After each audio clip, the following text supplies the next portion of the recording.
Hello friends, எல்லோரும் எப்படி இருக்கீங்க? கண்டிப்பாக நல்லா இருப்பீங்க நம்புகிறேன். இல்லை நம்ம வந்து அந்த பொம்மை டாஸ்க் வந்து இன்றைக்கி வந்து பிக் பாஸ் வச்சார் இல்லைங்களா, அது இன்றைக்கி வந்து ஹாட் டாபிக் அதுதான். ஸோ அதை பற்றி தான் பேச போகிறோம். அதுக்கு முன்னாடி நம்ம சேனலுக்கு ஃபஸ்ட் டைம் வரவங்க சப்ஸ்கிரைப் பண்ணிக்கோங்க. உங்களுக்கு வீடியோஸும் ஷார்ட்ஸும் பிடிச்சிருந்தா லைக் பண்ணுங்கள், உங்களுக்கு பிடிச்சவங்களுக்கு ஷேர் பண்ணுங்கள், ஓகேங்களா? இப்போ இன்றைக்கானது வந்து பொம்மை டாஸ்க்கு ஸ்டார்ட் ஆகிடும். இன்றைக்கி வந்து பார்த்திங்கன்னா அதெல்லாம் ஓடிட்டு அது எடுக்கும்போது பார்த்திங்கன்னா எப்படி பார்த்தாலுமே இந்த கோவா கேங் அட்டாக் பண்ணுறது தான் ஹவுஸ்மேட்ஸோட ஃபுல் எல்லாரோடது ஏமாவே இருக்குது அப்படிங்கிறத நம்மளால் இன்றைக்கி பார்க்க முடிஞ்சது. கோவா கேங்கில் 4 பேர் தாங்க இருக்காங்க. மிச்சம் இருக்க மொத்த டீம்மேட்ஸுமே சேர்ந்து அந்த 4 பேர் அட்டாக் பண்ணணும்னு நினைக்கிறது எந்த வகையில் நியாயம்னு தெரில. அவங்கவுங்க பொம்மை உள்ளே போகணுன்னு நினைக்கிறது ஓகே. நீங்கள் ஒரு குரூப்பாக ஃபார்ம் பண்ணியிருக்கீங்க அப்படின்னா அந்த குரூப் வச்சு தான் அந்த கேம் ஆட முடியும், நானே சொல்லியிருப்பேன். அப்படி இருக்கிறது ஓகே தான். அப்படி இருக்கிற பட்சத்தில் இவங்க மட்டும் கோவா கேங் வந்து அவங்க குரூப்பிசம் ஃபார்ம் பண்ணி ஆடுறாங்க, குரூப்பிசம் ஃபார்ம் பண்ணி ஆடுறாங்கன்னா அவங்களுக்கு எதிராக பெரிய குரூப்பாக ஒன்று ஃபார்ம் பண்ணியிருக்கீங்களே, அப்போ அது எந்த குரூப்பில் வரும் எனக்கு தெரியல.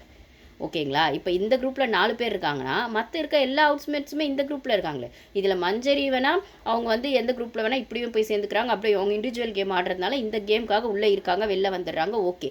முத்து சாச்சனா தனியாக 2 பேர் அவங்க ஆடுறாங்க.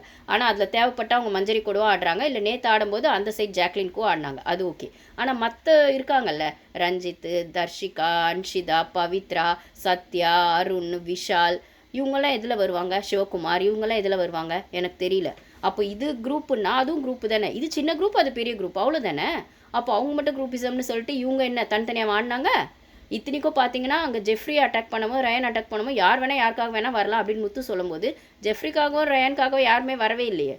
மஞ்சரிக்காக வந்தாங்க, அருணுக்காக வந்தாங்க, விஷாலுக்காக வந்தாங்க. பட் ஆனால் இவங்களுக்காக யாருமே வரலையே. ஏன்னா நீங்கள் தானே அப்படி அந்த குரூப்பை தனியாக, நீங்கள் எப்படி ஒரு குரூப்பை தனின்னு நீங்கள் சொல்லி வைக்கிறீங்களோ அப்போ அந்த குரூப்போட குரூப் ஜாஸ்தியாக தான் இருக்கும். நீங்கள் மொத்த பேரும் சேர்ந்து எங்கே 8 vs 4 அப்படிங்கும்போது அது எப்படிங்க அது ஈக்குவல் ஆகும்? மொத்த ஹவுஸ்மேட்ஸும் சேர்ந்து 4 பேர் அட்டாக் பண்ணுறது அப்படிங்கிறது எப்படிங்க அது? அப்போ அதில் யாருங்க புள்ளியாக இருப்பா? எனக்கு தெரியல. அது இந்த இந்த கேம் பார்த்தீங்கனாலே உங்களுக்கு தெரியும் அந்த வீட்டில் யாருக்கு யார் மேலே எவ்வளோ வன்மை இருக்குன்னு. கேமை மட்டுமே அதை ஆடவே இல்லை, டாஸ்க்கை மட்டுமே அதை ஆடவே இல்லை. விஷாலும் சரி, அன்ஷிதாவும் சரி. அதுவும் அன்ஷிதாவோட ஃபுல் நெகட்டிவ் ஷேடு இது தெரியும். இது நான் மட்டும் சொல்லுங்கள், முத்துவுமே ஜாக்லின் கிட்டே இதை சொல்லியிருக்காரு. நான் ஆல்ரெடி சொல்லியிருப்பேன் நேற்று வீடியோலேயே. இந்த மாதிரி வந்து அன்ஷிதாக்கு சப்போர்ட் பண்ணி அன்ஷிதா அந்த நைட்டு ஃபுல்லாக அந்த டாஸ்கில் உட்காந்தாங்கன்னு அன்ஷிதாக்கு சப்போர்ட் பண்ணி பேசினா அதே முத்து ஜாக்லின் வந்து பேசினா ஜாக்லின் சைடும் பேசுவார். அப்போ வந்து அன்ஷிதா பற்றி பேசினது ஜாக்லின் கிட்டேயோ இல்லை ஜாக்லின் கிட்ட வந்து அன்ஷிதாக்கு சப்போர்ட் பண்ணியோ இல்லை அன்ஷிதா கிட்ட ஜாக்லின் சப்போர்ட் பண்ணியோ பேச அவர் எந்த சைடு ஸ்டாண்ட் எடுக்கணுமோ அந்த சைடு எடுப்பார் அப்படிங்கிற மாதிரி தான் நான் சொல்லியிருக்கேன். ஐ மீன் எந்த சைடுனா அவருக்கு எப்படி சேஃப் கேமோ அப்படி தான் ஆடுவார் அப்படின்னு. அதே சினாரியோ லைவில் நடந்தது 24/7. ஜாக்லின் வந்து முத்துக்கிட்டேயே கேட்குறாங்க, அன்ஷிதாக்கு அப்படி என்ன தான் என் மேலே கோவம், நான் அப்படி தான் என்ன தான் பண்ணிட்டேன் அப்படின்னு. இது வந்து 3 பேருக்கு நடக்குது இந்த கான்வர்சேஷன். பார்த்தீங்கன்னா முத்து, ஜாக்லின், மஞ்சரி இவங்க 3 பேருக்கு நடக்குது. அப்போ வந்து சொல்கிறாங்க, இப்போ நான் அப்படி என்ன பண்ணிட்டேன், மஞ்சரி கிட்ட நான் ஒரு டீல் பேசினேன், அதுக்காக நான் ஸ்டாண்ட் எடுத்தேன். இதில் அந்த ஒரு டாஸ்கில் அன்ஷிதா வந்து அவங்களுக்கான ஸ்டாண்டில் அவங்க நின்னாங்க, அவங்களால நிற்க முடியல. நான் அதில் வந்து மஞ்சரிக்காக நின்னதில் நான் வந்து மஞ்சரிக்காக நின்னேன். இதில் என் மேலே என்ன தப்பு இருக்குது அப்படிங்கிற பட்சத்தில், இல்லை இதில் உன் மேலே தப்பு கிடையாது, எப்படி தான் நீ வந்து நீங்கள் 2 பேர் டீல் பேசுகிறீங்க அதனால் நின்னீங்க, இதில் தப்பு கிடையாது அப்படின்னு. அதே இடத்துல அன்ஷிதா கிட்ட வந்து மஞ்சரியை பக்கத்தில் வச்சுட்டு ஜாக்லின் என்ன சொல்லியிருப்பாங்கன்னா, இன்னைக்கு ஒரு நாள் விட்டுடு அன்ஷிதா, நாளைக்கு நானே மஞ்சரி தேவ் எடுத்து கொடுத்துட்றேன், நானே அவங்க பொம்மை எடுத்து கொடுத்துட்றேன்னு சொல்லியிருப்பாங்க. இதை மஞ்சரியை வச்சுக்கிட்டே தான் ஜாக்லின் சொல்லியிருப்பாங்க அன்ஷிதா கிட்ட. இது எத்தனை பேர் கவனிச்சிங்கன்னு தெரில. இப்பயுமே முத்துக்கிட்ட பேசும்போது மஞ்சரி அங்கே தான் இருக்காங்க.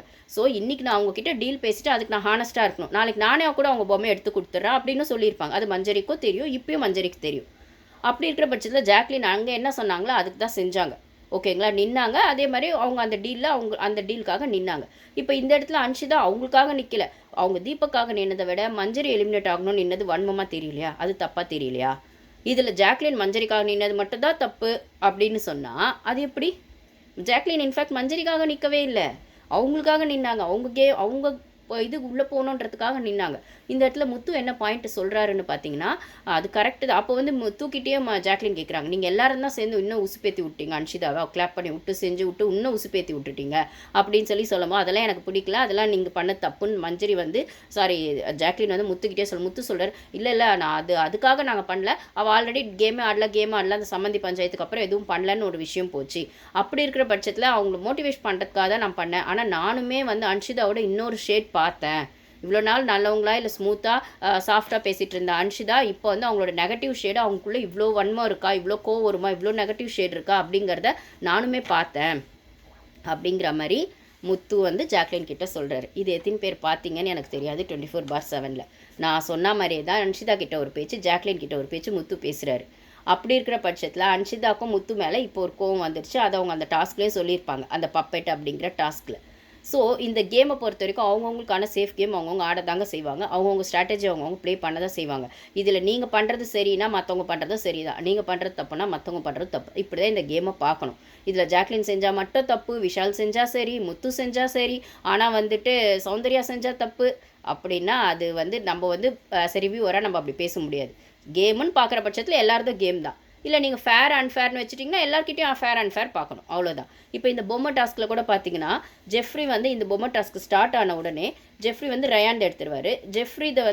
ஜெஃப்ரி வந்து ரயாண்ட் எடுக்கிற பட்சத்தில் ஜாக்லின் வந்து ஜெஃப்ரி இதை எடுத்துருவாங்க. ஆனால் விஷால் வந்து ஜாக்லின் எடுத்துருவார்.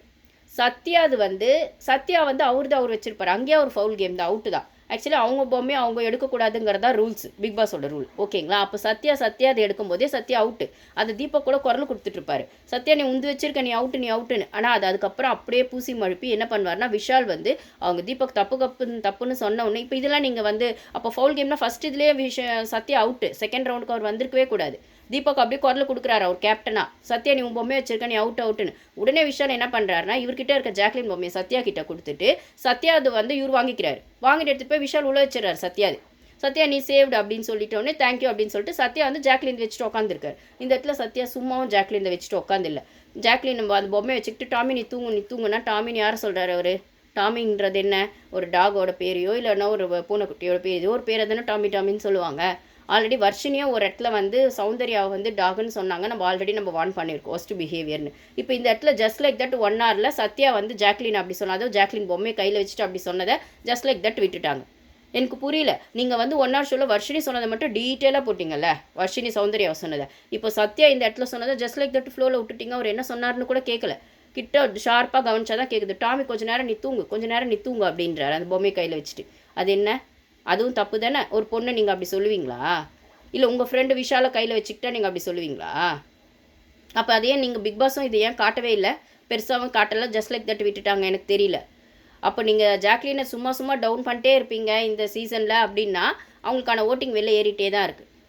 ஸோ ஜாக்லின் ஹேட்டர்ஸ் யாராவது இருக்கீங்க அப்படின்னா கொஞ்சமாவது நியாயமாக யோசிங்க. அப்போது ஜாக்லின் கேம் உங்களுக்கு பிடிக்கல, ஆனால் சத்யா ஜாக்லினை சொன்னது தப்பு இல்லையா அப்படி சொல்லலாம். அதே விஷாலை சொன்னால் ஒத்துக்குவீங்களா?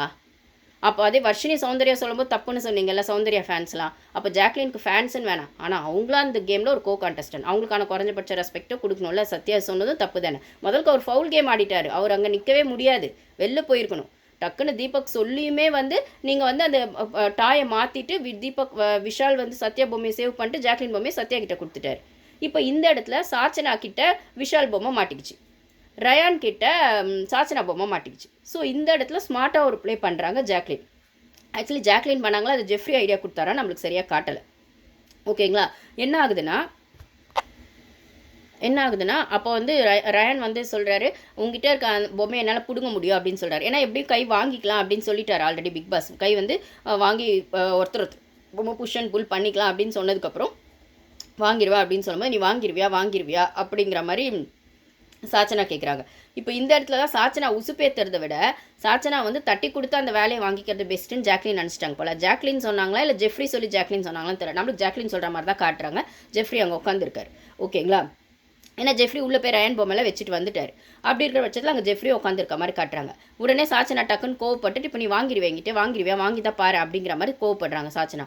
உடனே வந்து ஜாக்லின் என்ன சொல்கிறாங்க, இரு சாச்சனா ஒரு நிமிஷம் அப்படின்னு சொல்லிட்டு இப்போ உனக்கு சாச்சனா அதை எடுத்து உள்ளே போயிடுச்சுன்னா நீ வந்து விஷால் வச்சுக்குவல அப்படின்னு சொல்லி கேட்குறாங்க. ஆமாம் எந்த உள்ளே போயிடுச்சுன்னா நான் நிற்கிறேன் இந்த டீலுக்கு அப்படின்னு ஒத்துக்கிறாங்க. டக்குன்னு சாச்சனா பண்ண உருப்படியான வேலை அதுதான். அட்லீஸ்ட் அந்த டைமுக்காவது ஒரு ஹானஸ்ட்டாக அந்த டீலை மெயின்டைன் பண்ணதில் சந்தோஷம். எப்பயுமே அவங்க வார்த்தையை காப்பாற்றின மாதிரி எங்கேயுமே தெரியல, மாற்றி பேசினவங்க அந்த இடத்துல கரெக்டாக அந்த டைமுக்காச்சும் அந்த வார்த்தையை காப்பாற்றினாங்கன்னு தான் நான் சொல்லுவேன். ஜாக்லின் அப்போ ரயான் வந்து கோவப்பட்டு சொன்னதை ஜாக்லின் வந்து ஸ்மார்ட்டாக வந்து அந்த இடத்துல இப்போ வந்து உந்த எடுத்துகிட்டு போய் உள்ளே வச்சுட்டா நீ இதை வச்சுக்குவியா, இந்த டீல் ஓகேவா அப்படின்னு கேட்டால் எனக்கு ஓகே, என் பொம்மை உள்ளே போயிடுச்சுன்னா நான் எவ்வளோ நேரம் ஆனாலும் நான் நிற்பேன் அப்படிங்கிற மாதிரி டக்குன்னு சொல்கிறாங்க. அதே மாதிரி ரயானுக்கு அது இஷ்டம் இல்லை ஜாக்லின் சொன்னது அப்படின்னாலுமே அது ஜாக்லினோட ப்ளே அப்படின்னும் போது உடனே வந்து ரயானை எடுத்துகிட்டு போய் சாச்சனாவை வச்சிடுறாரு. இப்போ சத்யா கிட்ட ஜாக்லின் தான், சாச்சனா கிட்ட விஷால் தான் இருக்குது. அப்போ நேற்று மாதிரி அந்த கேம் வந்து ரொம்ப நேரம் இழுக்கக்கூடாதுன்றதுக்காக பிக் பாஸ் என்ன சொல்கிறாருன்னா இன்னொரு 10 நிமிஷத்துக்குள்ளே வச்சிடணும், இந்த டாஸ்க் முடிஞ்சிடும் அப்படின்னும் போது அப்படி வைக்கல அப்படின்னா 2 பொம்மையும் அவுட்டு அப்படின்னு சொன்னால் 2 பேரில் யாருமே போகல. ஜாக்லினை வைக்கக்கூடாதுன்னு சத்யா தான் பிளான் பண்ணி தான், அதுலேயும் வந்து சொல்கிறாரு ரயான் வந்து பிளான் பண்ணி தான் விஷால் வந்து உண்டு எடுத்திருக்காங்க, அதான் தெரியுமே அப்படின்றாங்க ஜாக்லின். ஜஸ்ட் லைக் தட் அவங்க எமோஷன், அவங்களோட எக்ஸ்பிரஷன்ஸ் தெரிஞ்சுது. அது தெரிஞ்சது தானடா, இதெண்டா புது கதை அப்படிங்கிற மாதிரி தான் அவங்க எக்ஸ்பிரஷன்ஸ் இருந்தது. அப்போ அதே மாதிரி கொஞ்ச நேரம் கழித்து பசரும் அடிச்சிடுறாங்க 10 மினிட்ஸ் கழிச்சு. அப்போ 2 பேருமே அவுட்டு, விஷாலும் அவுட்டு, ஜாக்லின் அவுட்டு. சொன்ன ஸ்டாண்டில் அந்த சாச்சனா பொண்ணும் நின்றுது. இந்த இடத்துல அந்த சாச்சனா பொண்ணை நான் வந்து பாராட்டி தான் ஆகணும். அட்லீஸ்ட் இந்த ஒன்று விஷயத்துலையுமா அது நியாயமாக நின்றுச்சு. அது வரைக்கும் அது சூப்பர். நான் அப்புறம் சொன்னது செஞ்சுட்டு அது என்னோட கேமு அப்படின்னு சொல்லி ஏன்னா திருப்பி அந்த பொண்ணு வச்சுருந்தாலுமே ஒன்றும் பண்ணியிருக்க முடியாது. அந்த பொண்ணு சொன்ன ஸ்டாண்டில் நின்னது ஓகே தான். இந்த கேமை பொறுத்த வரைக்கும் அப்படி தாங்க. சொன்ன ஸ்டாண்டில் நிற்கணும்னு அவசியம் இல்லை. நின்னாங்கன்னா அவங்க ஃபேர் கேம், நிற்கலைன்னா அவங்க ஸ்ட்ராட்டஜி. அப்படி தான் நம்ம எடுத்துக்கணுமே தவிர நம்ம யார்கிட்டயே போய் ஏன் இப்படி பண்ணேன்னு கேட்கக்கூட முடியாது. அப்படி இருக்கிற அங்கே இருக்கவங்க கேட்க முடியாது தான். அப்படி இருக்கும்போது அந்த பொண்ணு இல்லை இப்போ எந்த உள்ளே போயிடுச்சு, நான் வந்து விஷால் அண்ணா தான் வச்சிருவேன். ஏன்னா விஷால் அண்ணாவே அண்ணா அண்ணான்னு கூப்பிடுது, முத்துவே அண்ணா அண்ணான்னு கூப்பிடுது. பாய்ஸ் டீம் ஃபுல்லாக இந்த ஒரு ஃபேவரட் இருக்குது அந்த பொண்ணுக்கு. அப்போ அந்த ஃபேவரட்டிசமுக்கு நடுவில் நான் என்னோட கேம் நான் உங்களுக்கு சொன்னதுக்காக செய்யணும்னு அவசியம் இல்லை அப்படின்னு ஜஸ்ட் லைக் தட் வச்சிருக்கலாம் அந்த பொண்ணு. நான் கூட வச்சிருமோ அப்படின்னு நினச்சேன். பார்த்தா அந்த பொண்ணு சொன்ன ஸ்டாண்டில் நின்றுச்சு. அது வரைக்கும் சூப்பர். அப்போ வந்து விஷால் அவுட்டு, ஜாக்லின் அவுட்டு. ஜாக்லினுக்கு அவங்க அவுட் ஆக போகிறாங்க நல்லா தெரியும். ஏன்னா சத்தியம் எப்படி வைக்க மாட்டார்.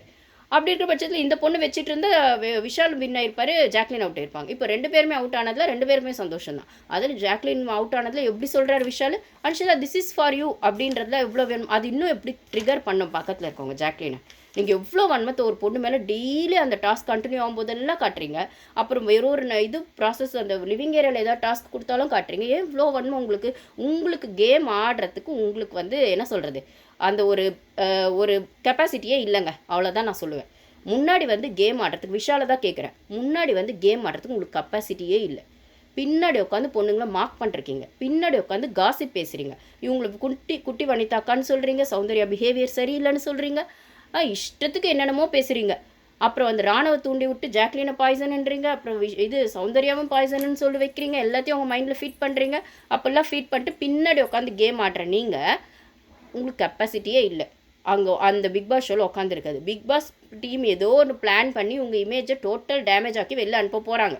அதுக்கு தான் பிளான் பண்ணுறாங்க. நீங்கள் என்ன உங்களுக்கு சப்போர்ட் பண்ணுறாங்கன்னு நினச்சிட்டு இருக்கீங்க. நிறைய சீசனில் இது நடந்திருக்கு.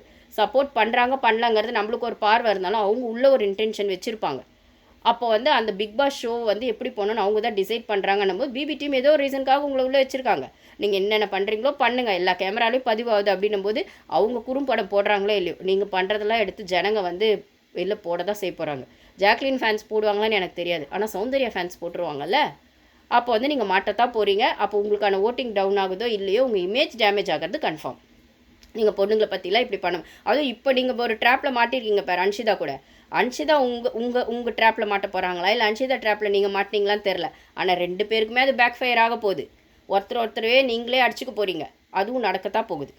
ஸோ வந்து இந்த இடத்துல விஷாலும் ஜாக்லினும் அவுட் ஆகிட்டாங்க. நெக்ஸ்ட்டு ரவுண்டு வர பட்சத்தில் விஷால் அவுட் ஆன உடனே சத்யாவுக்கு சப்போர்ட் பண்ண ஆள் இல்லைங்க. அவர் என்ன பண்ணுவார், எப்பயுமே விஷால் பின்னாடி அருண் பின்னாடியே ஒழிஞ்சு கேம் ஆடுவார். இப்போ அருண் சிவகுமாரை பிடிச்சிட்டு கேம் ஆடுறாரு. நீங்கள் பார்த்தீங்கன்னா இந்த பொம்மை டாஸ்க் ஃபுல்லாக அருணும் சிவகுமாரும் ரொம்ப ஈஸியாக வின் பண்ணியிருப்பாங்க. எல்லா இடத்துலையுமே அவங்க கரெக்டாக அவங்க பேசி வச்சுட்டு அவங்க ஈஸியாக போயிடுவாங்க. ஜஸ்ட் லைக் இதில் தான் அருண் எல்லா இடத்துலையும் வந்து நான் ஸ்மூத்தாக ஆடுறேன், நான் ஃபிசிக்கல் வயலன்ஸே பண்ணலங்கிற மாதிரினா அவங்களுக்கு வந்து அந்த ஒரு வீட்டோட சப்போர்ட்டே ஃபுல்லாக இருக்குது. இந்த கோவா கேங்குன்னு சொல்கிற இந்த 4 பேருக்கு இவங்க 4 பேர் மட்டும்தான் ஸ்டாண்ட் எடுக்கணும். இவங்க 4 பேருக்குள்ளே தான் ஸ்டாண்ட் எடுத்துக்கிறாங்க. வேறு யாருமே அவங்களுக்கு சப்போர்ட் பண்ணவே இல்லை. அப்போ அவங்க அடிச்சு பிடிச்சி தானே ஆடணும்.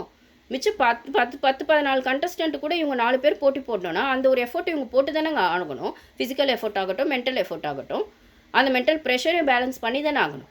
அப்புறம் நீங்கள் கோவா கேங்கை மட்டும் தப்பு சொல்லி என்ன பிரயோஜனம்? அதுக்கு ஆப்போசிட்டாக ஒரு புள்ளி கேங்கே ஃபுல்லாக நிற்கிது, இவ்வளோ பெரிய கேங்கு. அதெல்லாம் என்ன ஆகும்?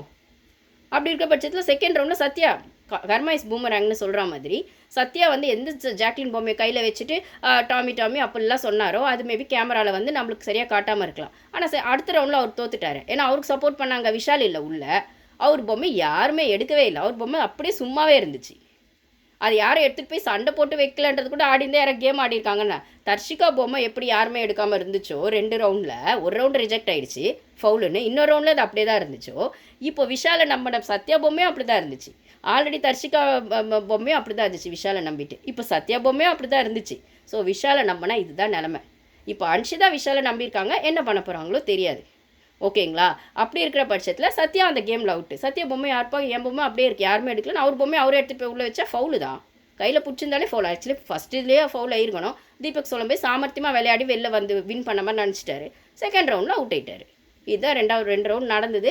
அடுத்த ரவுண்ட் தான் ரொம்ப ஹாட் டாபிக். நம்ம அதை பற்றி டீட்டெயிலாக நெக்ஸ்ட் ரவுண்டில் பேசலாம். Thank you guys.